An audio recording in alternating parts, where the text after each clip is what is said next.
guri cusub, nolol cusub, waxyaabo badan baa isbeddel ku socda. Aragtiyo, dhawaaqyo, caraf cusub, cunto qariib kugu ah, xeerar ad adag ee dhanka nolosha. Haddana waxaa jira hal shay oo weli sidiisa ah: jacaylka aad reerkaaga u qabto.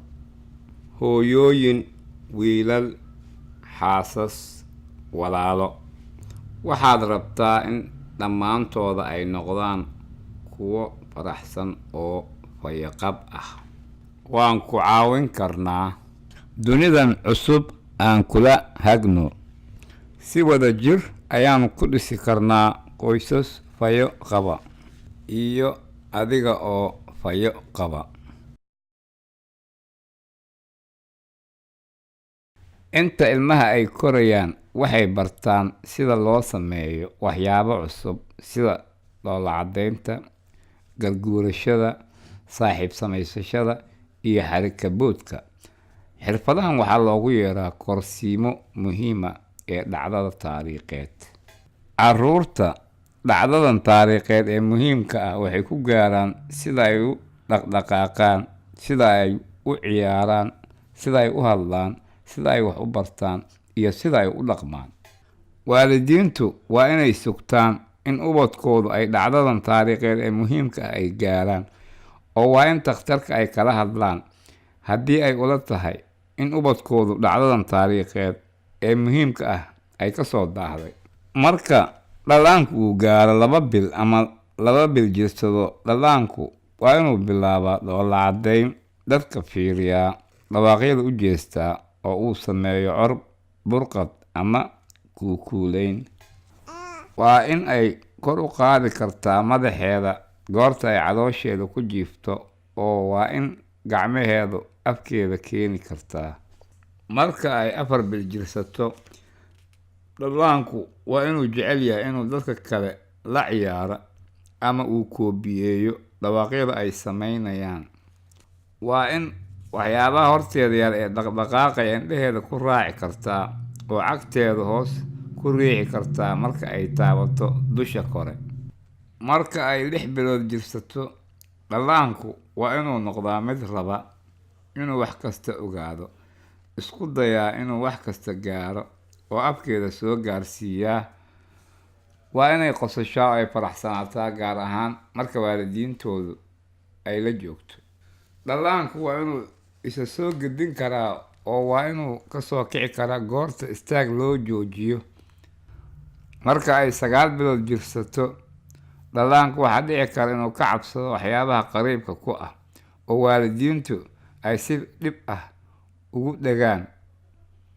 Wuxuu yeelan doonaa boonbalo uu ugu jecel yahay, walxa uu tilmaamo, oo uu dheelaa guuguun, oo uu ka dhawaajin karaa kelmadaha sida maama iyo daada.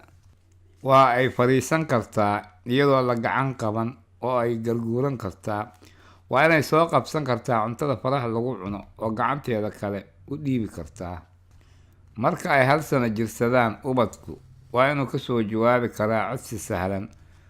Wuu fahmi doonaa waxa loola jeeda kelmadda maya, gacanta u taagi karaa kelmadda bye-bye, oo uu dhihi karaa kelmadaha adiga aad dhehayso. Waa inay heli kartaa waxyaabaha aad ka qariso, oo ay istaagi kartaa iyada oo meel ama wax gacanta ku haysata. Marka ay 8 bilood jirsato, ubadku waa inuu garan karaa waxyaabaha caadiga ah sida koobka ama qaadada wax loo isticmaalo. Waa inay socon kartaa, kelmado dhowr ah dhihi kartaa, oo ay dabacsanaanna muujin kartaa. Oo waxaa dhici karta inay bilowdo in amal xanaaq furka la tuurto. Marka ay 2 sano jirsato, waa inay matashaa oo iska dhigtaa sida dadka kale, oo ay dareenkeeda aad u kacaa. Marka ay carruurta kale la joogto, waa in balooni darbayn kartaa. Waa inay taqaanaa xubnaha jirka iyo magacyada dadka, oo waa inay raaci kartaa tilmaamo sahlan haddii ay rabto. Waa inay dhihi kartaa jumlado gaagaaban, oo ay tilmaami kartaa waxyaabaha buugga ku qoran. Marka ay 3 sano jirsato, ubadku waa inuu muujiyaa welwel dhanka asxaabta ku aadan oo waa inuu yeeshaa shucuuro kala duwan oo dhowr ah. Waa inuu isaga keligii labisan karaa, jaranjarada fuuli karaa, oo jumlado ku hadli karaa. Waa inuu qofka indhaha kala socon karaa, tilmaamaha sahlanna raaci karaa. Waa inuu ilmey ciyaari karaa, dhismo dhisi karaa, oo xujo samayn karaa. Marka uu 4 sano jirsado, waa inuu bulsho noqdaa oo uu jeclaystaa la ciyaaridda carruurta kale. Waa inay afka ka dhihi karaan qaar ka mid a midabyada, meel ka boodi kartaa, maqas wax ku jarjari kartaa, oo ay sheekada ay ugu jeceshahay soo sheegi kartaa. Marka ay gaaraan 5 sano, carruurtu waxay doonayaan inay asxaabtooda qanciyaan. Waxay u badan tahay inay amarada u hoggaansamaan. Waxay ka helaan inay heesaan oo ay ciyaaraan, oo sheeko sahlanna way sheegi karaan. Marka ay 5 sano jirsadaan, waa inay xisaabi kartaa ilaa 10. Waa inay daabici karaan xarfo iyo lambaro, oo qaabayntana koobiyeyn karaan.